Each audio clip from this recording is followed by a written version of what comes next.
Good evening student. आज हम करेंगे जो कल हमने टॉपिक किया था भक्ति काव्य का, उसका ये आगे कंटिन्यू है टॉपिक का।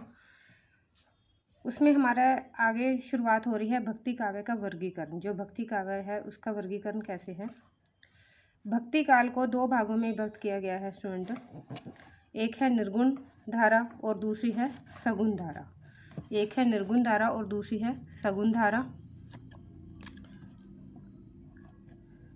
निर्गुण धारा के अंतर्गत क्या है स्टूडेंट, ज्ञानश्रेयी शाखा आती है, ज्ञानश्रेयी शाखा एवं प्रेमश्रेयी शाखा आती है।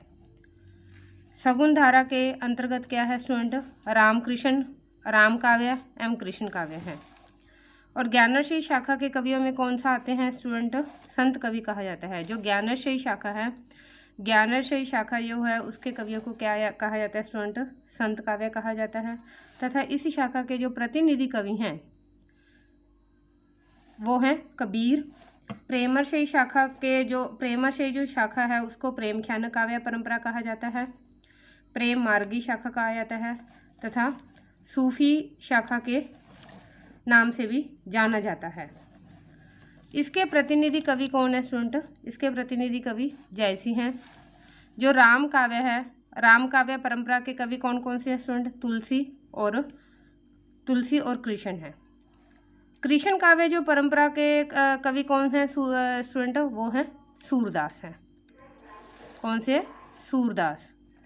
भक्ति काल के चार प्रमुख कवि कौन कौन से स्टूडेंट, कबीर हैं, जायसी हैं, तुलसी हैं और सूर हैं। कबीर, जायसी, तुलसी और सूर, ये प्रमुख चार कवि किसके हैं, ये भक्ति काल के हैं। उसके बाद आ जाता है संत काव्य।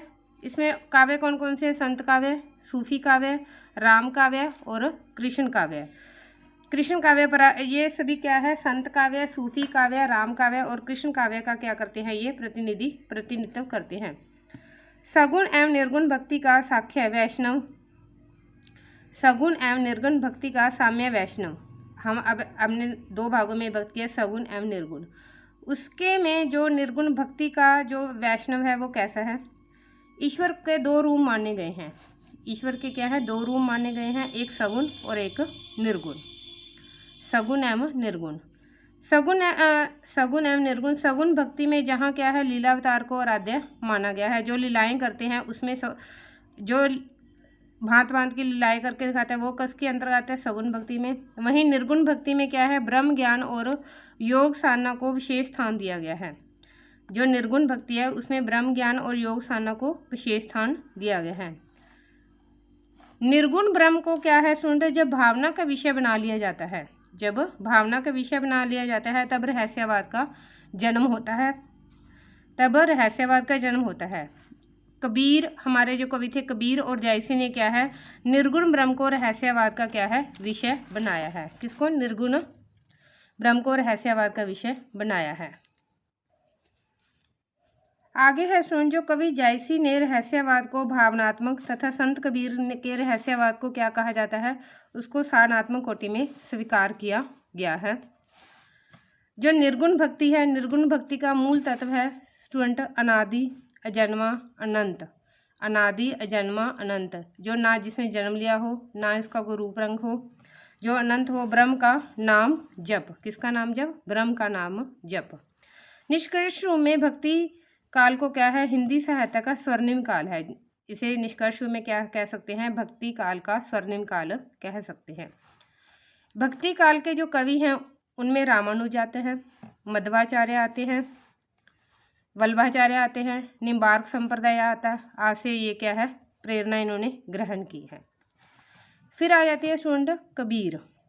जो कबीर हैं वो क्या है, उनका जन्म काल क्या है, 1398 से 1518 ईस्वी। कबीर जो है भक्ति काल के क्या है, निर्गुण धारा के संत कवि हैं। और जो उनकी रचनाएं हैं वो कौन कौन सी स्टूडेंट, साखी है, सबद है और रमैनी है। उनके शिष्य का नाम क्या था, धर्मदास था। और उन्होंने जिसमें साखी शब्द रमैनी ये जो रचनाएं हैं किसमें उन्होंने संग्रहित की हैं, बीजक रूपक नाम ग्रंथ में संग्रहित की हैं।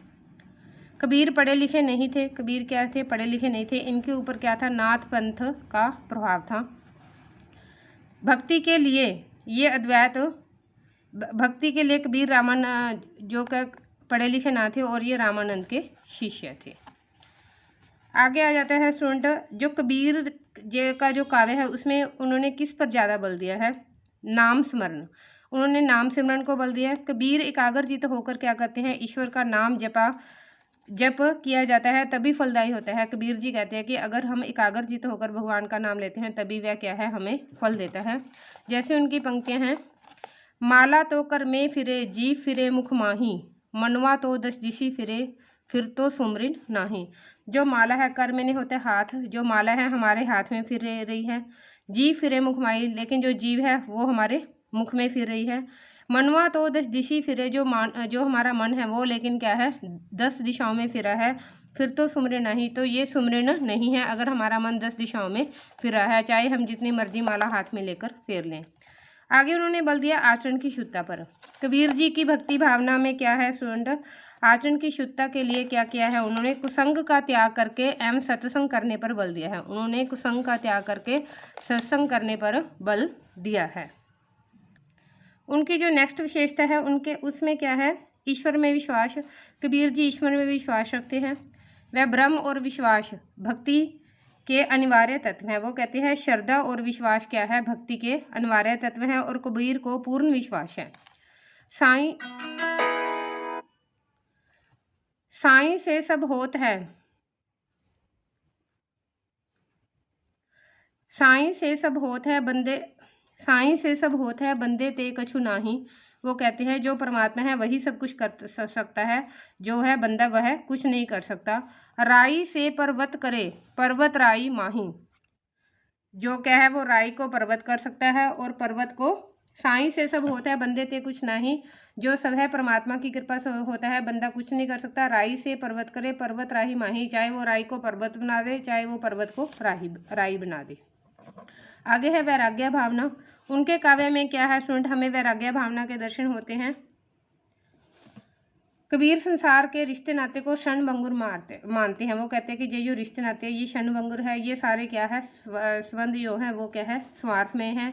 ये कहकर कबीर क्या है? वैराग्य जगाने का क्या करते हैं? प्रयास करते हैं स्टूडेंट।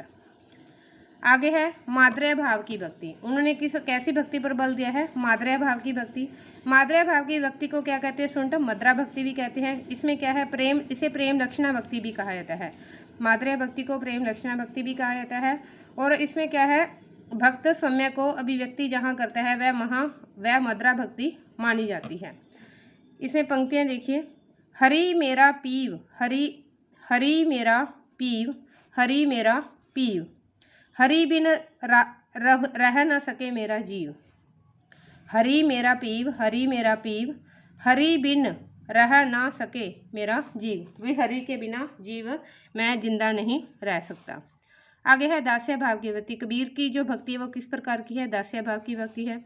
तुलसी की भक्ति जिस प्रकार दास्य भाव की है उसी प्रकार कबीर की भक्ति भावना भी क्या है? दास्य भाव की है। उनकी पंक्तियां हैं, मैं गुलाम मोही बेच गुसाई। वो कहते हैं कि हे परमात्मा मैं तुम्हारा गुलाम हूँ, चाहे मुझे बेच डालो। फिर आती है नवदा भक्ति। कबीर के काव्य में किसका है स्टूडेंट? नवदा भक्ति का तत्व भी हैं, जैसे श्रवण है, कीर्तन है, स्मरण है, आत्मनिवेदन है, उपलब्ध होते हैं। नाम स्मरण, राम जपो जिये ऐसे ऐसे, दू प्रहलाद जप्यो हर जैसे।